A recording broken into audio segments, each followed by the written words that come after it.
പേര് സുമേഷാണ് പാലക്കാട്ടിൽ നിന്ന്.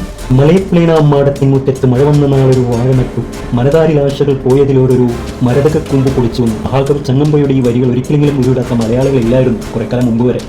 ഇന്നുള്ള തലമുറയ്ക്ക് അറിയുന്നുണ്ടോ? ഇതൊരു ചരിത്രമാണ്, പാടിപ്പതിഞ്ഞ പഴങ്കഥയല്ല. കവിയുടെ വാഴക്കുല എന്ന കവിത അതിൽ പറയുന്നത് വർഷങ്ങൾക്ക് മുമ്പ് കേരളത്തിൽ നിലനിന്ന മേൽജാതി കീഴ്ജാതി എന്നൊരു ജാതി സമ്പ്രദായത്തെയും അന്ന് ദുരിതമനുഭവിച്ച കീഴാളിൽ നിന്നും മുദ്രവെക്കപ്പെട്ട അവരുടെ ദയനീയ അവസ്ഥയുമാണ്. മനസ്സിൽ ഒരുപാട് ആഗ്രഹങ്ങളുമായിട്ടാണ് അവൻ ആ വാഴത്തൈ നടുന്നത്. ഭാര്യയും അവനും മക്കളും കൂടി കൈനട്ട് നനച്ചു വളർത്തി. കൊലവരാറായില്ലതിന് മുമ്പേ തന്നെ കൊതിയന്റെ നാക്കത്തു വെള്ളം വന്നു എന്ന് കവി പറയുമ്പോൾ ആ വീട്ടിലെ കരുമാടിക്കുട്ടനെ ഉദ്ദേശിച്ചാണ് ഈ പറയുന്നതെന്ന് ആർക്കും മനസ്സിലാവും. അങ്ങനെ വാഴ കുളിച്ചു. വീട്ടുകാർക്കെല്ലാം അതിരിട്ട സന്തോഷം. വാഴക്കുല മൂപ്പാകാൻ ആ കുരുന്നുകൾ ദിവസങ്ങൾ ഒഴുങ്ങിത്തുടങ്ങി.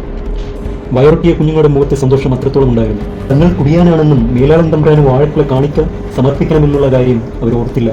കാണിക്ക നൽകാനുള്ള ദിവസം എത്തിയപ്പോൾ വാവിട്ട് കരഞ്ഞുപോയി ആ കുരുന്നുകൾ, ഒപ്പം ആ അച്ഛൻമമ്മയും. ഇതിനൊക്കെ പ്രതികാരം ചെയ്യാതടങ്ങുമോ പതിരരെ നിങ്ങൾ തന്നെ പിന്മുറക്ക എന്ന് കവി ശക്തമായി പറയുന്നുണ്ട്. പണമുള്ളവർ നിർമ്മിച്ച നീതിക്കുകളൊന്നും പറയുവാനില്ല ഞാൻ പിൻവലിച്ചു.